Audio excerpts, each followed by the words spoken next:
Bienvenue au webinaire Le banc de l'amitié, une innovation basée sur la communauté en santé mentale.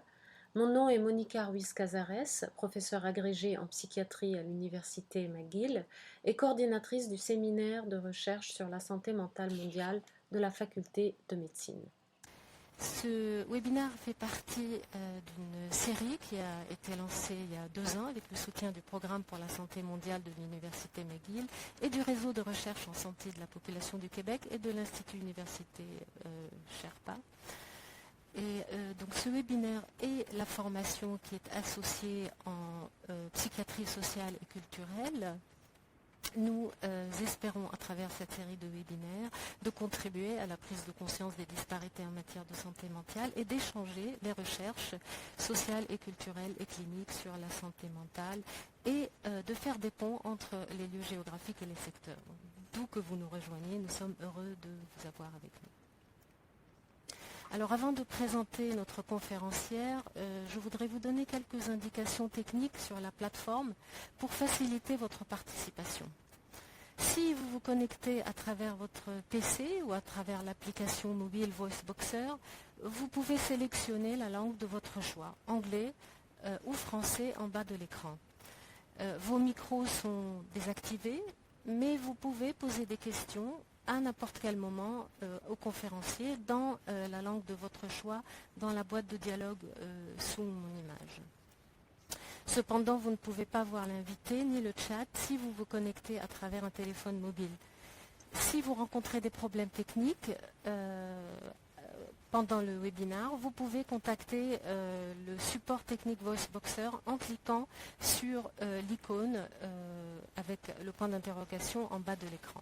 Je voudrais maintenant introduire notre conférencière, Dr Ruth Verhey, qui est psychologue clinicienne et psychothérapeute. Et elle pratique la EMDR et elle est co-créatrice du banc de l'amitié, l'intervention en santé mentale dont il va être question.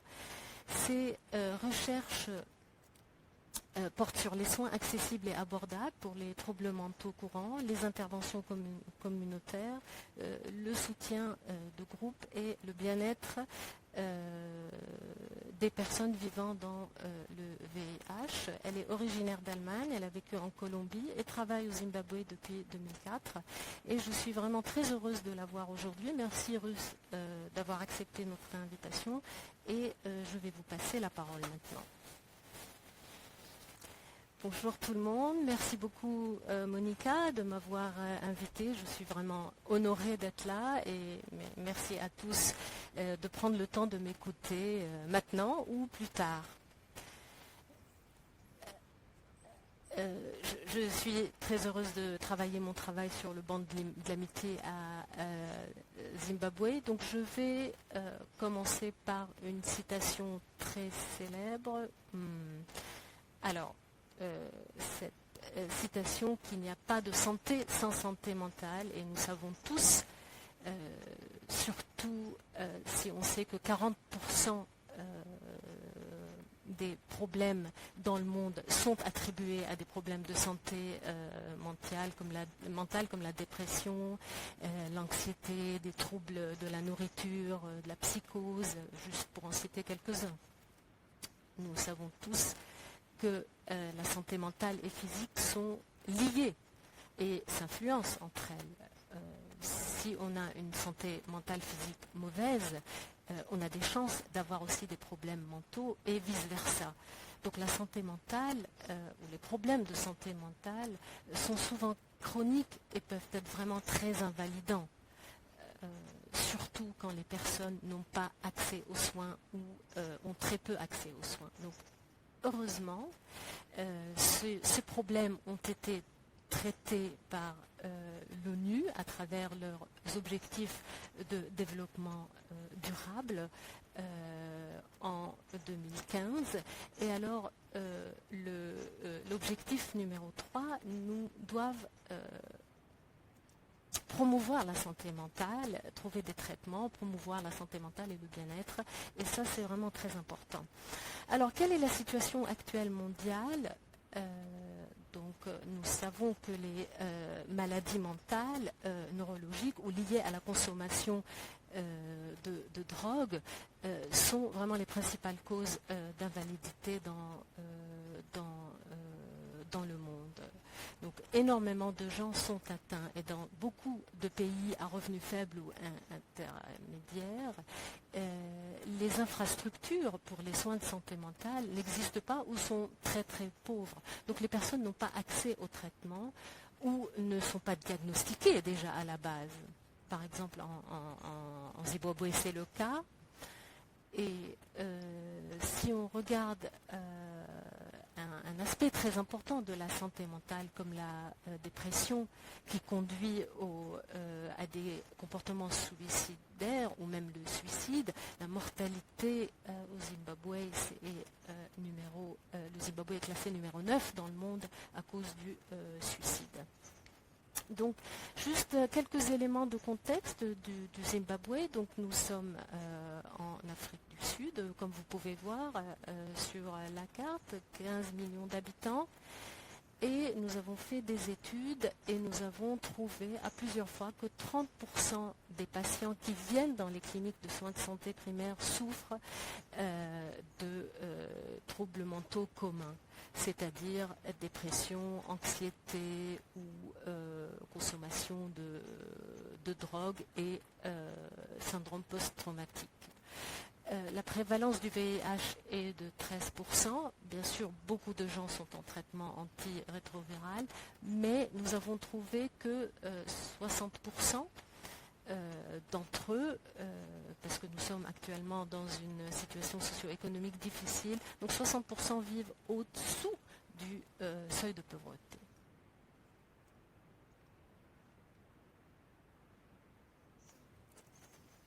Alors, ce que nous voyons ici et que nous voyons dans beaucoup de pays à faible revenu, c'est que nous avons un écart de traitement énorme. Donc nous avons un psychologue ou un professionnel de la santé mentale pour 1,5 million d'habitants.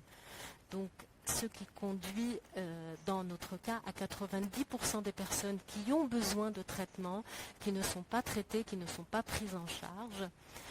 Et dans le système zimbabwéen de santé mentale, nous manquons de médicaments, de professionnels, d'infrastructures.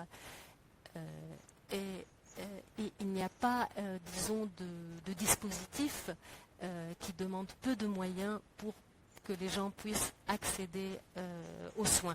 Désolée, les diapositives sont un peu lentes. Donc voilà. Ça, c'est une personne qui est conseillère sur le banc de l'amitié, juste pour vous montrer. Voilà, nous les appelons les grands-mères, comme vous pouvez voir. Voilà une autre avec une cliente qui a amené son enfant. Elles sont là sur le banc, dans une clinique de soins de santé primaire. Et voilà une autre. Donc toutes nos grands-mères, ce sont des vieilles femmes à Harare. C'est un phénomène assez intéressant.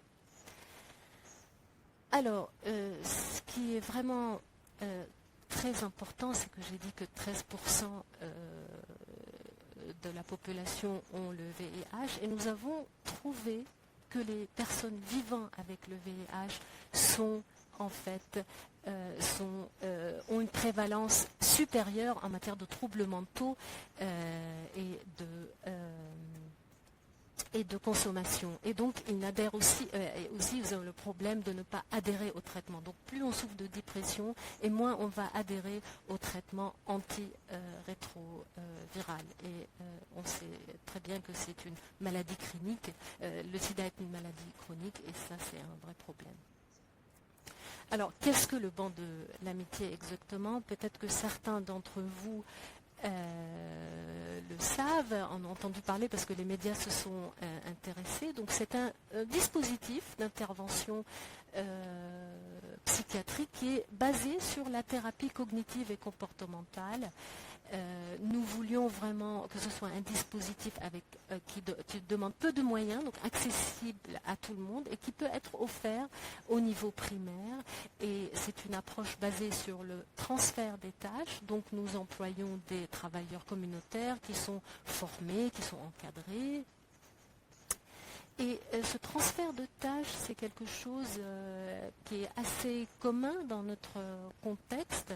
Alors, assez rapidement. Comme j'ai dit un peu plus tôt, nous manquons de professionnels de santé mentale. Alors, quelques éléments de contexte du banc de l'amitié. Ça a été lancé en 2006 comme une réponse à une opération qu'on a appelée à l'époque de nettoyage menée pour se débarrasser des vendeurs illégaux et des structures illégales. Et nous estimons à 1 million de personnes qui sont affectées, qui ont été affectées psychologiquement par cette opération. Ils ont perdu leur maison, leurs entreprises, leurs revenus. Et donc à cette époque-là, il n'y avait pas d'offre de soins de santé mentale dans le secteur de la santé publique. Et aussi les gens ne savaient pas de quoi ils souffraient, donc ne pouvaient pas demander de l'aide. Alors, dans notre contexte culturel, nous parlons de troubles communs, de troubles mentaux courants. On utilise le mot kufungi sisa, ce qui veut dire réfléchir beaucoup. Ça, c'est le terme dans la langue locale. Et donc, réfléchir beaucoup, c'est un peu une somatisation, en fait. Alors, ils vont venir à la clinique et parler de leur mal de tête. Alors, si il y a un soignant en face d'eux qui connaît les problèmes de la santé mentale, ils vont être soignés, mais sinon, ils vont partir avec un médicament. Et puis, il y a aussi une stigmatisation importante des troubles mentaux dans notre société. Donc, les personnes ne savent pas ce que c'est, ils ne savent pas qu'il y a des traitements possibles. Et donc, du coup, par conséquent, ils ne cherchent pas de l'aide, ils ne demandent pas de l'aide. Et puis, si les personnes ne demandent pas de l'aide, eh bien, leur maladie ou leurs troubles, bien sûr, comme vous le savez, vont s'amplifier.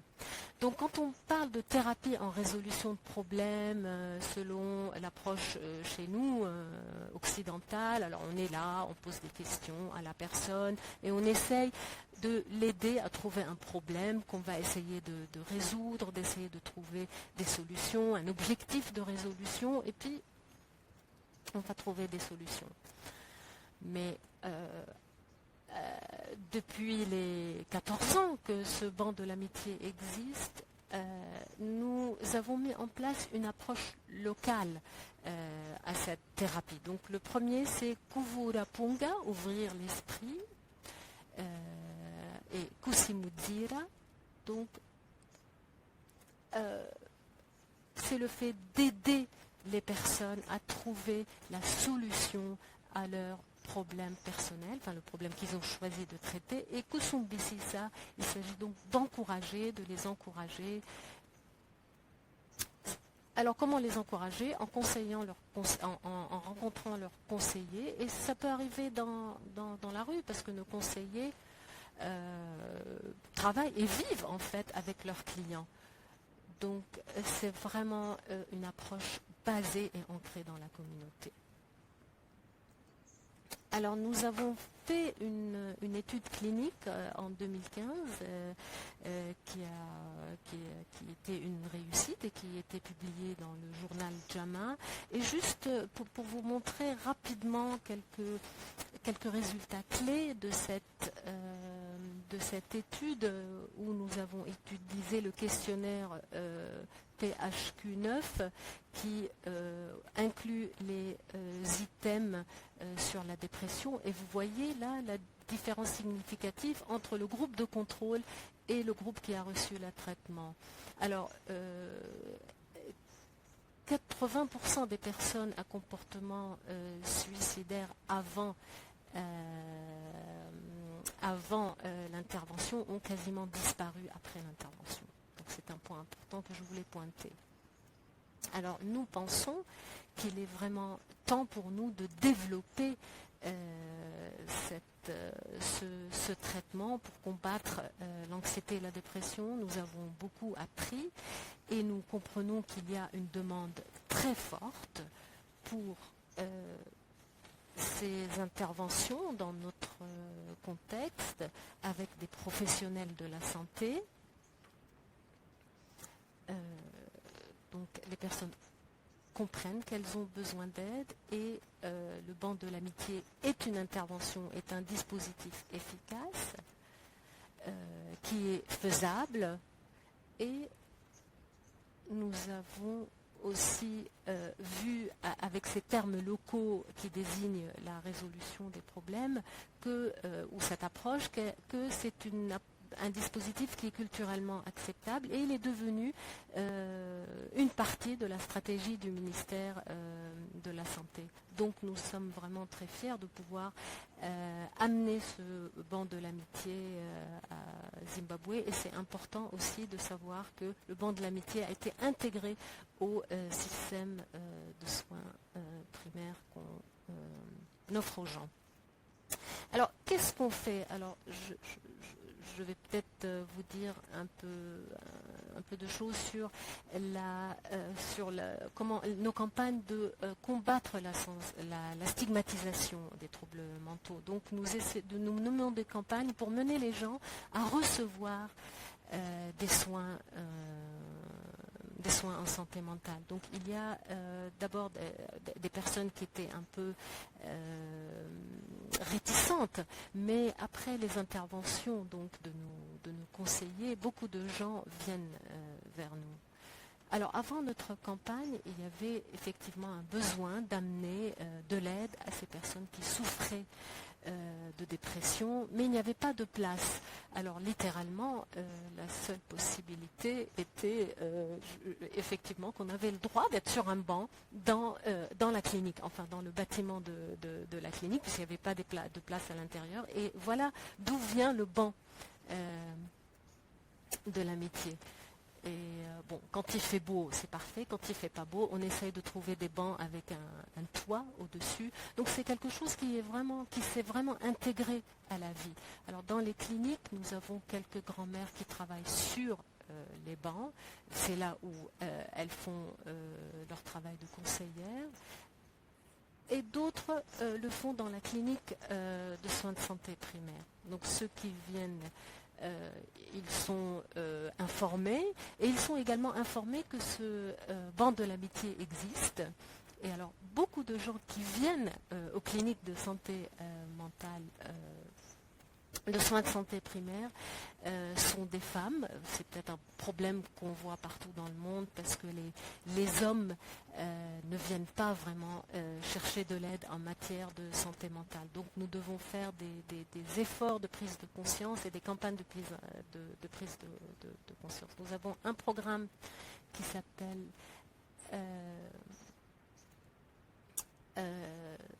Kubatanatos, où on va vers les communautés pour essayer d'atteindre les hommes, enfin de les amener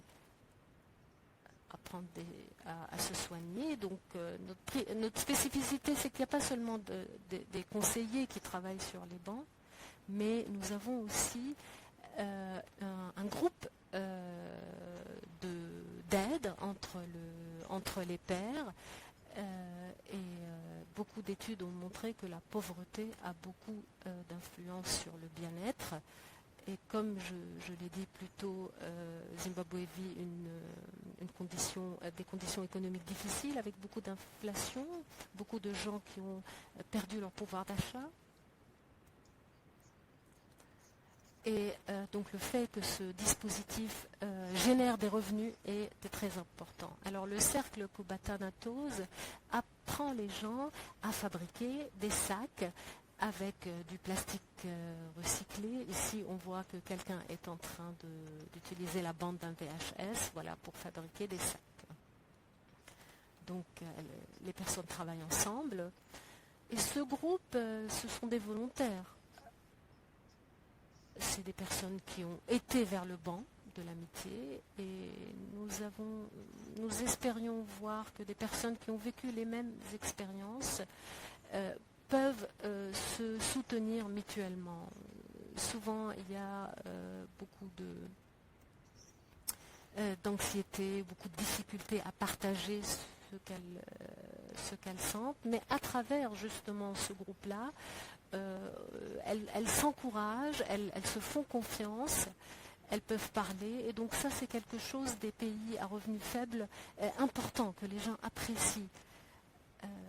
Donc par exemple, spontanément, les gens ont mis en place place un système d'emprunt entre eux. Alors voilà, on emprunte à cette personne qui a besoin de quelque chose.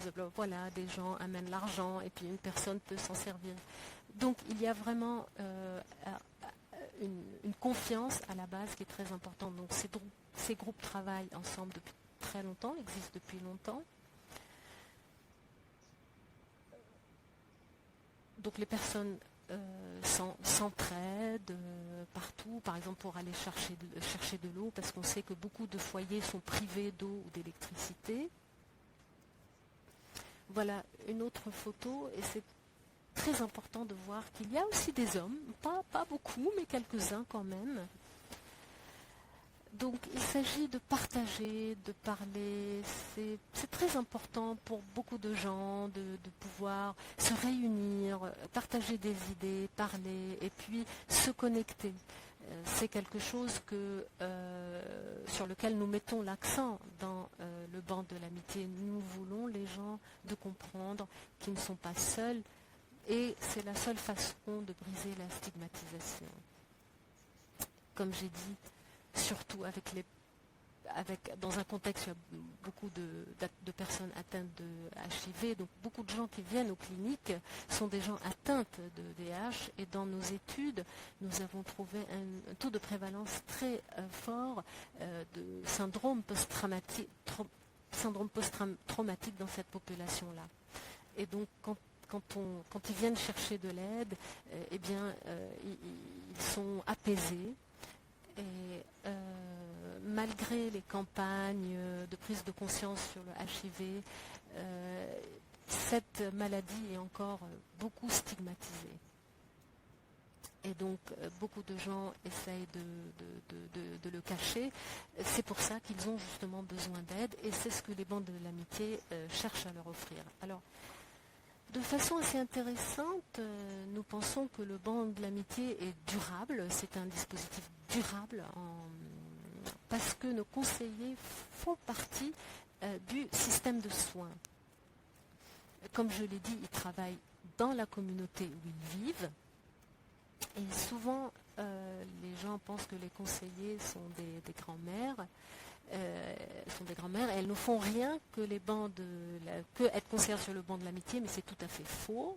Elles sont employées comme promotrices de la santé, elles ont d'autres emplois, et quand nous avons commencé à les former, la chose la plus difficile pour eux était, en tant que personnes assez vieilles qui vivent dans la société et qui peuvent donner du conseil, c'est d'arrêter justement de donner de conseils, puisque dans la thérapie de résolution de problèmes, il ne faut pas donner de solution.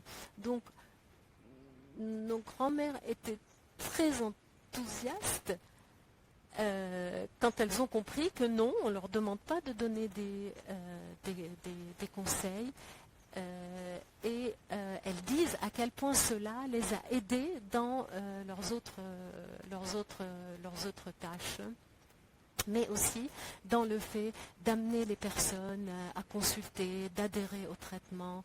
Donc beaucoup de mères m'ont dit que ce travail les a aidées dans leur vie personnelle.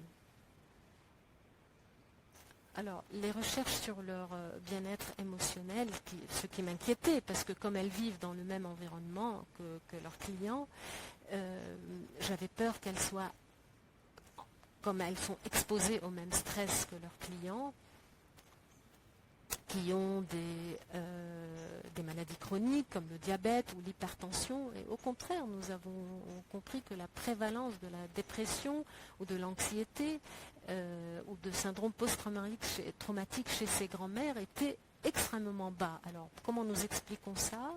Partiellement par le fait qu'elles font un travail très satisfaisant,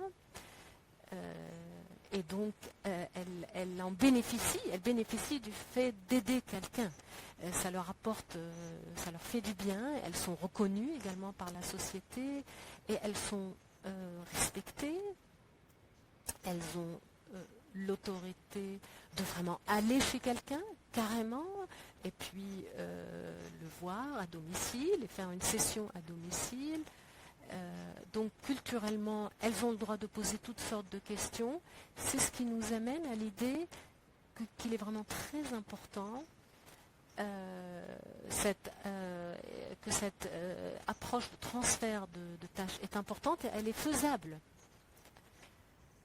Donc elles sont vraiment la force qui exécute, la force exécutante dans ces communautés, et nous devons vraiment développer ce dispositif et les aider à développer leurs compétences.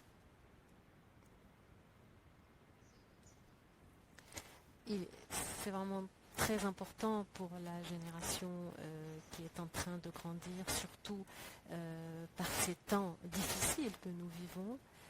Il faut qu'ils voient que la santé mentale est quelque chose qui est toujours important, qui doit être considéré comme quelque chose de réel, qu'il y a des soins, qu'il y a des traitements qui sont disponibles. Comme je l'ai dit avant, alors nous n'avons pas toujours des médicaments à disposition, et donc si nous pouvons aider les gens à être plus conscients de la santé mentale et comment on peut l'aider et comment on peut l'encourager, la consolider, nous pouvons empêcher beaucoup de problèmes et le développement de maladies chroniques. Donc voilà, je pense que j'ai tout dit de mon côté. Donc visitez nos sites, et là je donne la parole de nouveau à Monica.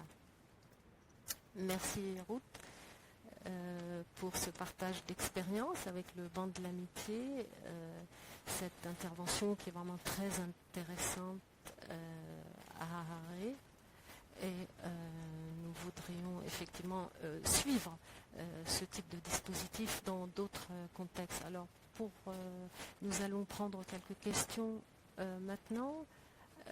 Alors, je dis aux participants que vous pouvez envoyer vos questions dans la boîte de dialogue. Je les ajouterai à la liste, et donc je poserai une question et puis passerai la parole à Ruth pour qu'elle puisse répondre. Alors, je vais commencer.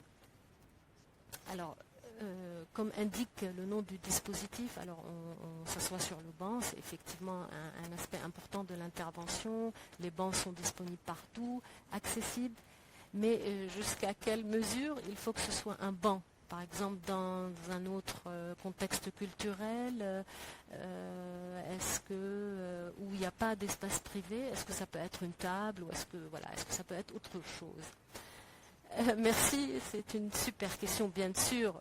Ça ne doit pas être obligatoirement être un banc, on peut s'asseoir par terre ou ailleurs. Mais effectivement, on y pense puisqu'on veut développer ce dispositif. On a déjà le banc de l'amitié à Malawi et Zanzibar, et on a beaucoup de demandes partout dans le monde. Et effectivement, cette question vient toujours, dans quelle mesure c'est acceptable culturellement de s'asseoir sur un banc dans un lieu public. Alors ça n'a pas été un problème à Zimbabwe ou dans les pays de l'Afrique du Sud. Alors, l'idée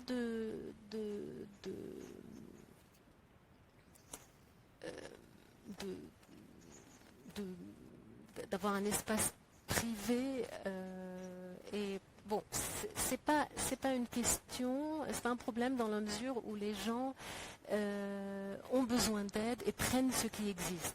En fait, ce qui nous intéresse dans ce dispositif, c'est qu'il n'exige peu de moyens. Donc, voilà, les gens peuvent trouver de l'aide facilement sans un grand investissement. Donc, l'idée, c'est de le rendre accessible aux gens, et nous le savons, toutes les personnes qui ont été en thérapie, il faut vraiment beaucoup de courage pour aller vers un étranger et s'ouvrir à lui. Et donc nous, notre objectif, c'est de rendre ça possible.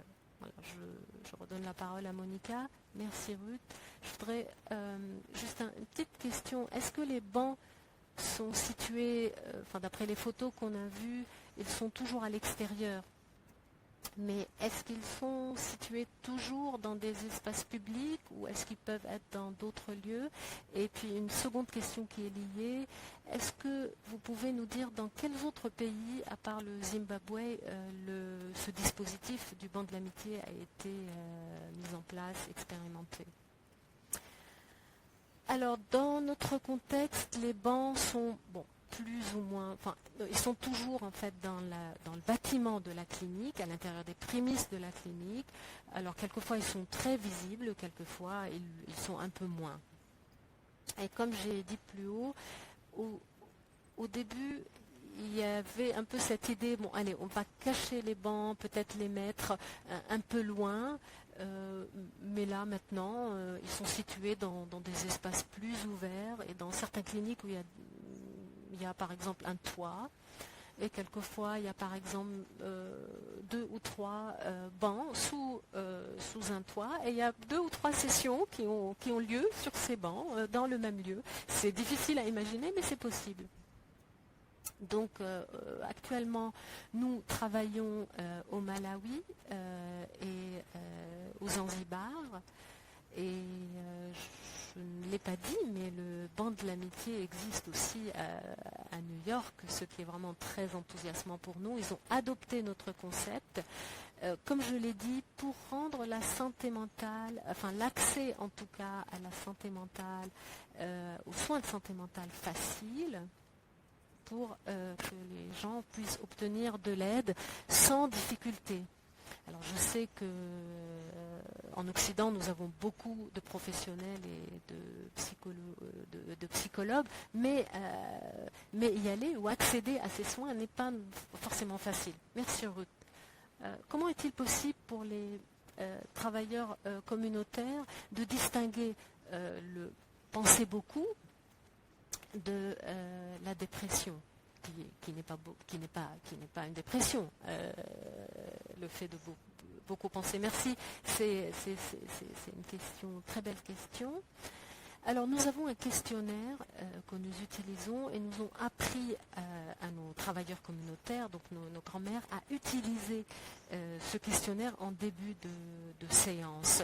Donc c'est un peu l'outil d'évaluation qui leur permettent de savoir où en est la personne, des risques justement de dépression ou de l'anxiété. Et si elles trouvent qu'une personne a vraiment besoin d'une prise en charge plus importante, par exemple par rapport au questionnaire des attitudes suicidaires, là, il y a effectivement des passerelles vers des référents. Et là, à ce moment-là, les travailleurs communautaires vont accompagner le client vers l'infirmière de la clinique qui va éventuellement l'orienter vers une prise en charge plus appropriée. Donc, plus elles travaillent, ces grand-mères, plus expérimentées elles deviennent très compétentes et elles ont vraiment pris en charge beaucoup de gens, enfin de personnes qui avaient des tendances suicidaires.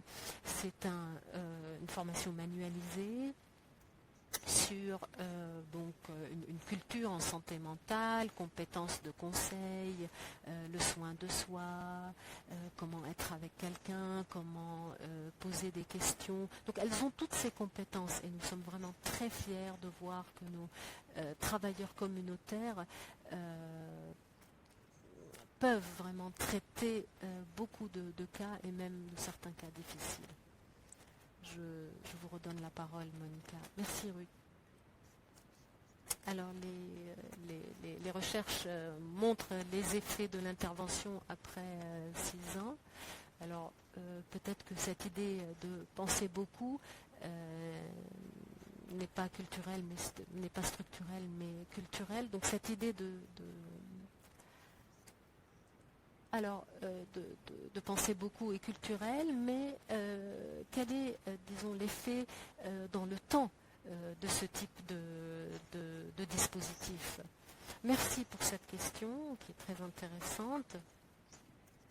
Alors, idéalement, quand on parle de thérapie de résolution de problèmes, c'est qu'on veut permettre aux gens d'être capables de s'aider eux-mêmes.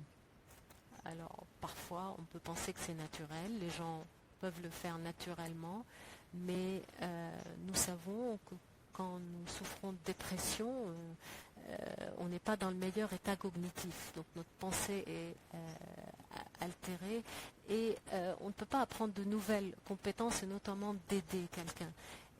Mais les grands-mères justement a le temps, elle va écouter patiemment, elle sera là, elle est formée pour ne pas faire des jugements sur les personnes. Donc cet état-là fait que les gens peuvent apprendre.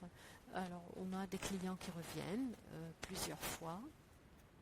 Dans une des études, nous avons montré que la moyenne d'intervention sur le banc de l'amitié est de 6 séances.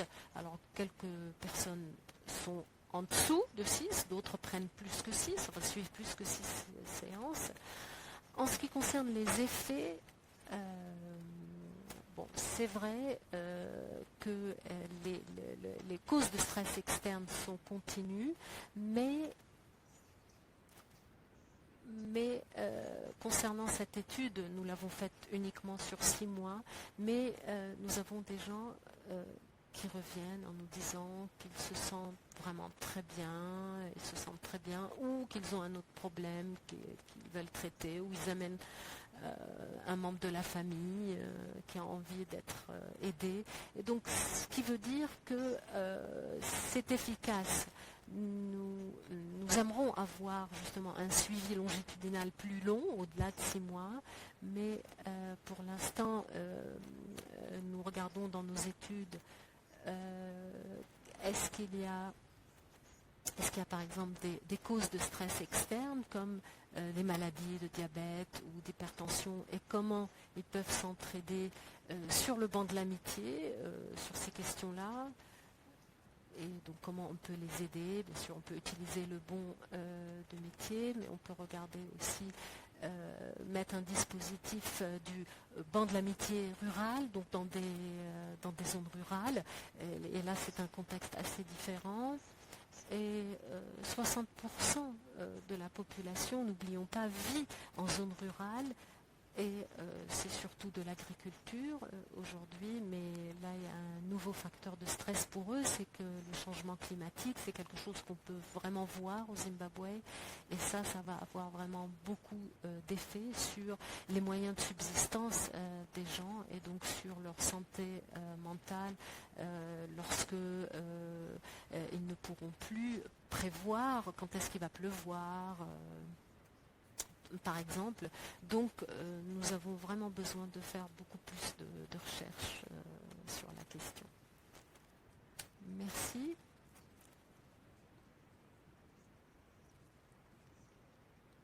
Alors, parmi les gens qui ont reçu cette intervention et qui ont rencontré la même, est-ce que les personnes rencontrent la même grand-mère d'une session à l'autre?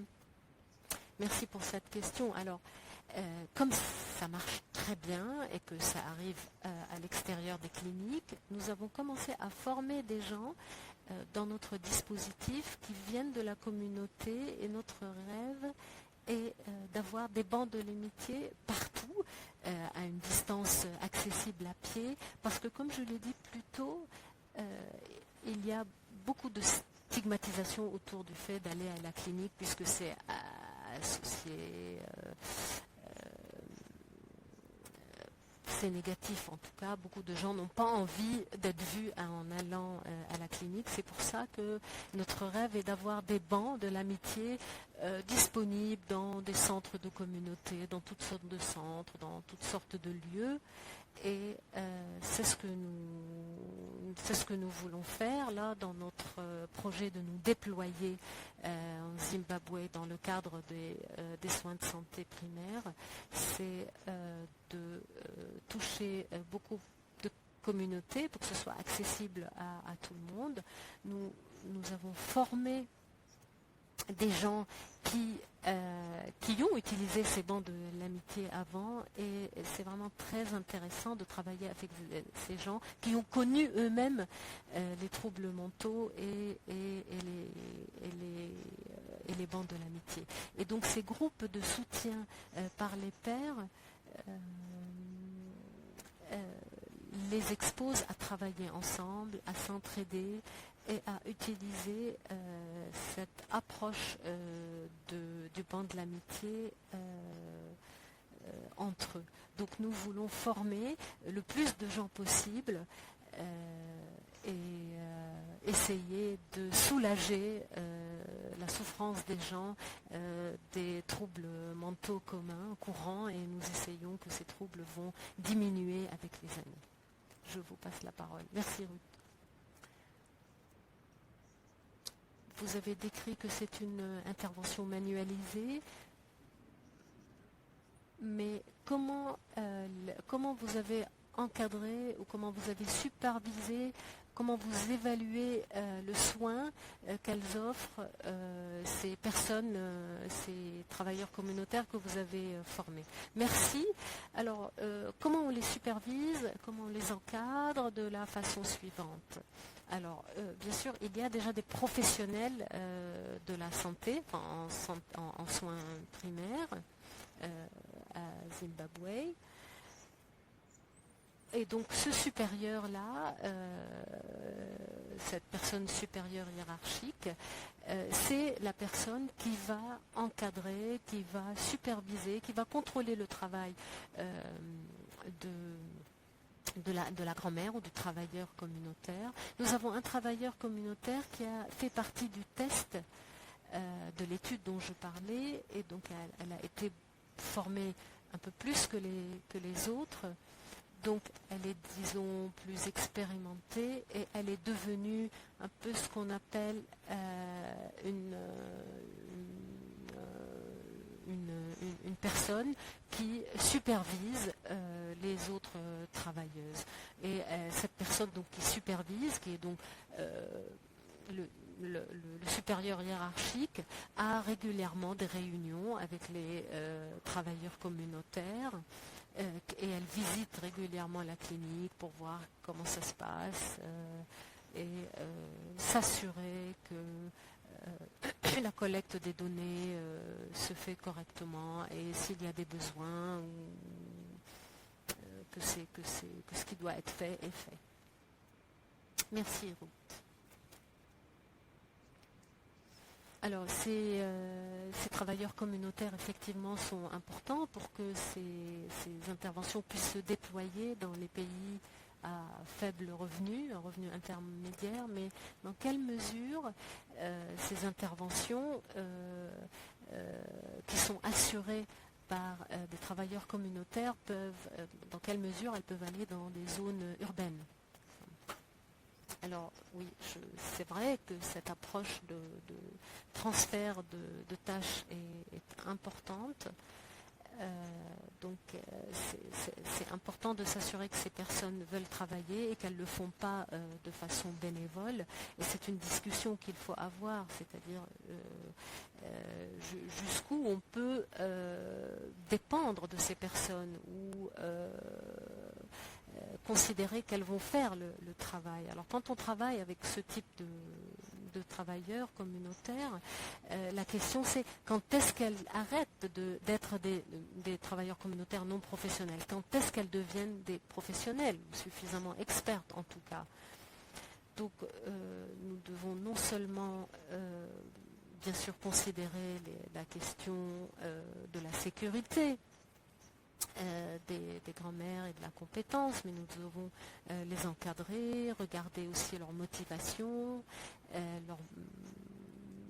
qu'est-ce qui les motive pour travailler dans cette position. Alors est-ce que c'est un travail viable pour fonder une famille? Donc il y a effectivement beaucoup de questions autour de ce dispositif et de cette approche qu'il faut qu'on se pose et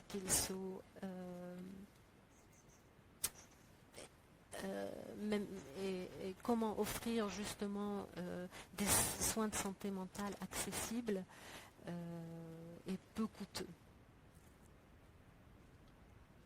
Merci Ruth.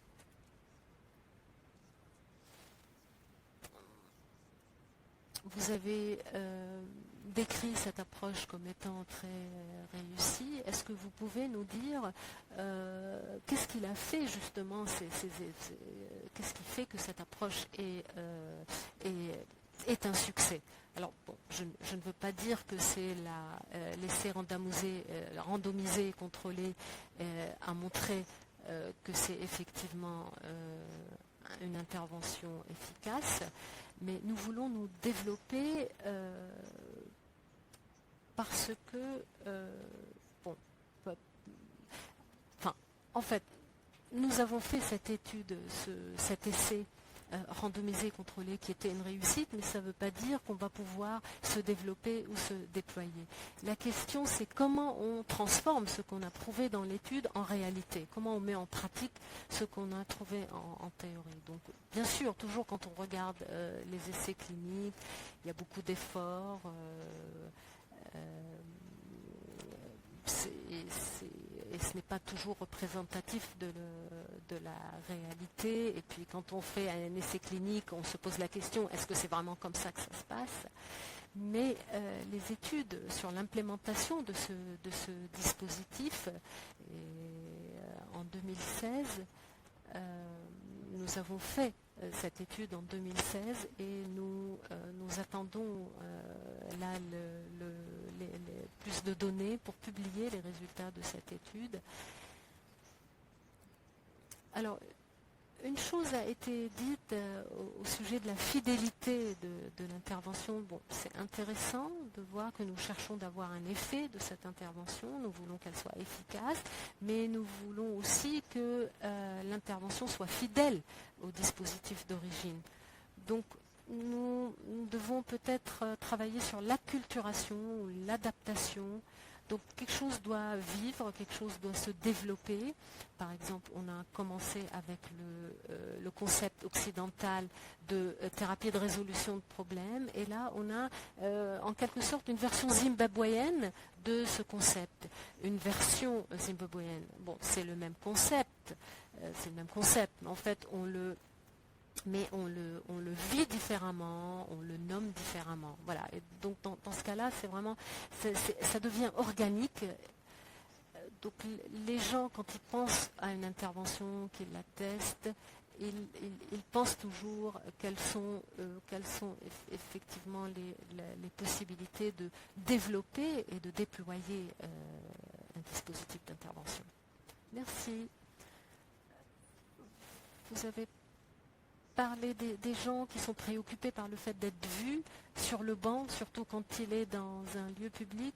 Est-ce que vous pouvez nous dire comment c'est perçu localement et comment justement, qu'est-ce que vous faites pour combattre la stigmatisation qui peut être liée à ces consultations ou aux problèmes de santé mentale? Merci. Je pense que c'est important de dire que ce qui est bien dans cette idée de banc, c'est effectivement pas seulement un banc où on vient s'asseoir. Donc ce qui se passe sur le banc, ce sont des histoires différentes. Donc les gens qui peuvent être vus, qui sont vus sur le banc, c'est juste des personnes qui parlent, qui échangent. Alors certaines personnes viennent voir justement ces conseillères communautaires dans la clinique, mais beaucoup d'autres sont très heureuses d'être vues, d'autres personnes sont très heureuses d'être vues sur les bancs, grâce aussi aux campagnes de prise de conscience où on échange, où on forme aussi ces travailleuses communautaires à aider à la prise de conscience au sein de la communauté. Et on voit en fait que les personnes ont envie d'être écoutées et ont envie de dire leurs histoires. Donc, ce qui veut dire qu'on veut encourager les gens à s'ouvrir et à raconter leurs histoires. Nous n'avons pas mesuré la stigmatisation en tant que telle au Zimbabwe. Peut-être qu'on doit le faire, peut-être qu'on le fera à l'avenir.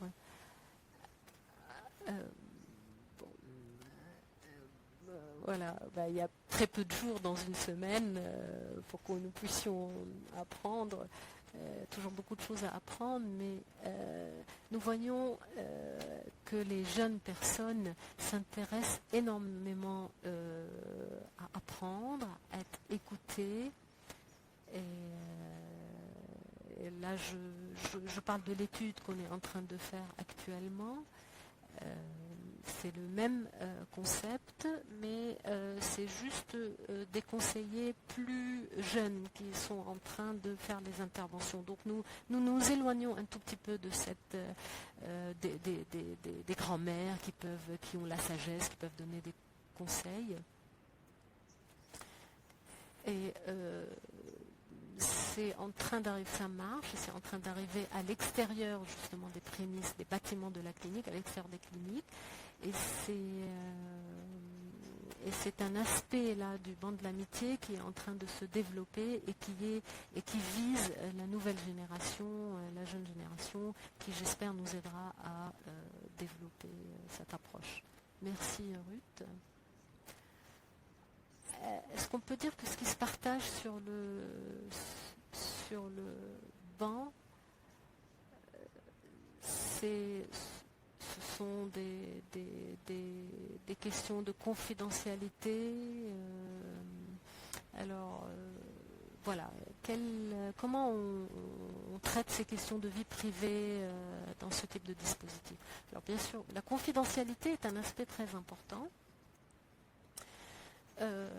Alors, ça n'a pas l'air d'être le souci des gens, mais bien sûr, ça l'est. Bon, alors, dans la formation que nous donnons autour du banc de l'amitié, c'est un point très important et c'est quelque chose dont les gens parlent. Nous pensons que nos grands-mères ont bien compris ce problème de la confidentialité. En tout cas, nous n'avons jamais eu de personnes qui sont venues se plaindre en disant que la confidentialité a été trahie ou que leur vie privée a été racontée ailleurs. Les gens gardent plutôt l'impression qu'ils ont été écoutés, qu'ils ont été pris au sérieux et qu'ils se sont sentis compris. Et c'est ça en fait qui leur donne cette bonne impression sur le banc de l'amitié. Alors de nouveau, suivez-nous, nous avons quelques études là sur nos sites et d'autres études qui vont venir, qui vont être publiées. Ce serait vraiment intéressant, mais de ce que nous entendons, des retours que nous avons, les questions de confidentialité sont respectées et les personnes sont vraiment prises au sérieux.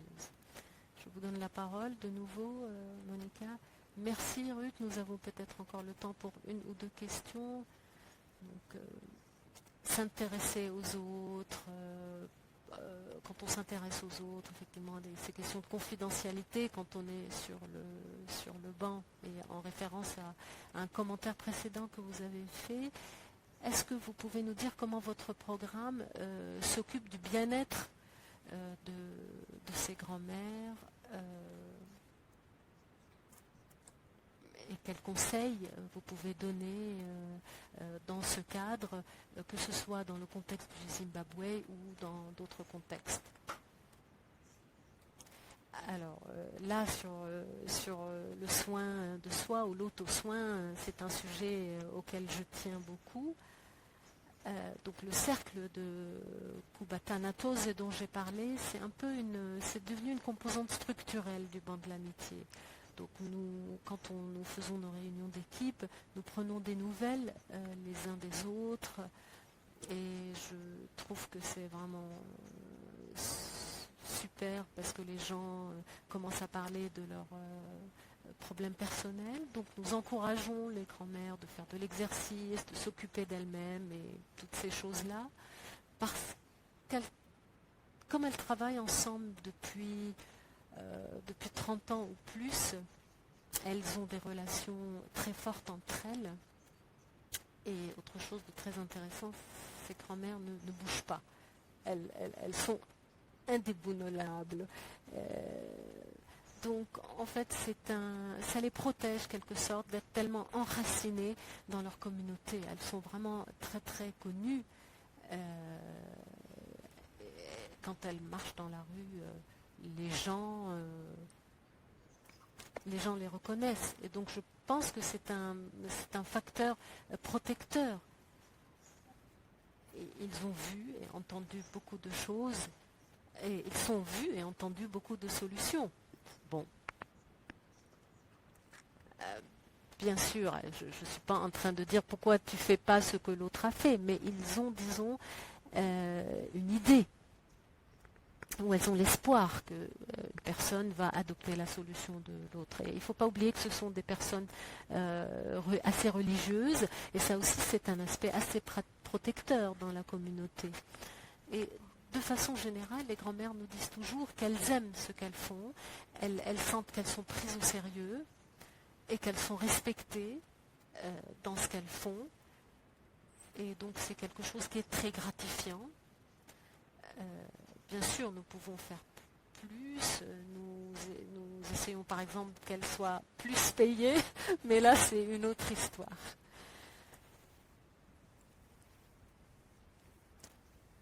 Merci Ruth. Ça me permet d'aller vers la seconde question. Donc ces personnes, comment est-il possible de les employer? Est-ce qu'elles sont payées par le gouvernement? Et comment ça s'est fait d'employer ces personnes-là? Merci. Nous avons été chanceux en quelque sorte, puisque ces personnes étaient là avant qu'on arrive, puisqu'elles travaillent dans le domaine de la santé, donc elles travaillaient déjà dans ce domaine depuis 30 ans. Donc quand le Zimbabwe est devenu indépendant et que le système de soins, de premiers soins s'est développé, elles ont été embauchées et elles sont payées par les autorités sanitaires de Harare. Donc partout dans le pays, pas seulement en Harare, il y a des travailleurs communautaires qui sont payés par les autorités sanitaires municipales. Donc dans les pays à faible revenu, ces personnes n'ont pas de salaire très haut, d'où les difficultés socio-économiques que tout le monde connaît ici, que tout le monde traverse, mais qui sont vécues effectivement par les travailleuses communautaires elles-mêmes également. Merci Ruth, nous avons le temps pour une question. Vous avez dit que ces grands-mères sont des travailleuses communautaires. Comment, par exemple, peuvent les hommes, comme les grands-mères, comme les grands-pères, prendre part dans ces dispositifs d'intervention? Merci, j'adore cette question. Alors, en fait, c'est assez intéressant de noter que nous avons quelques grands-pères là impliqués au Zimbabwe. Donc personnellement, j'aime bien cet aspect, j'aime bien cette discussion. C'est un peu dangereux parce si on est très traditionnel, on pense qu'il n'y a que les grands-mères qui peuvent faire ce boulot parce qu'elles sont des femmes, elles ont cette empathie, elles ont des compétences de parole. Mais en fait, nous avons formé des hommes de la communauté qui sont devenus des conseillers et nous voulons vraiment développer cet aspect. Donc, la coïncidence, en fait, que ce soit seulement des femmes à Harare, c'est que, en fait, ces femmes étaient déjà employées depuis des années. Mais nous aimerons avoir autant de monde que possible partout dans le monde pour être formés à simplement cette thérapie de la simple conversation et de développer des compétences de base sur la façon d'écouter, de poser des questions, mais de vraiment écouter sans dire à la personne, avant même que la personne s'exprime, ce qu'il faut qu'elle fasse, ou ce qu'on pense, ou ce qu'on veut faire.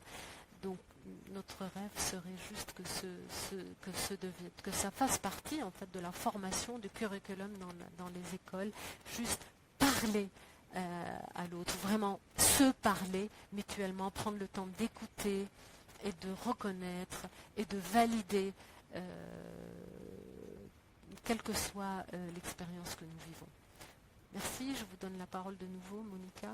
Merci Ruth. Voilà, donc nous arrivons à la fin du webinaire. Merci pour cet exposé très informatif, pour cette conversation intéressante. Et c'était très intéressant d'entendre les oiseaux et voir les arbres. Donc vous allez recevoir un questionnaire d'évaluation par email. Voilà les adresses, vous pouvez copier l'URL et la copier ou simplement répondre au questionnaire directement. Ça prendra moins de 5 minutes à répondre et ça nous aidera beaucoup dans l'organisation de nos activités futures. L'enregistrement du webinaire sera disponible sur le site en anglais et en français bientôt. Voilà, et vous pouvez voir le logo de nos partenaires en bas de la diapositive. Merci à Ruth, merci à tous nos participants et meilleurs vœux pour 2020 et j'espère que vous allez nous rejoindre à nos prochains webinaires. Merci.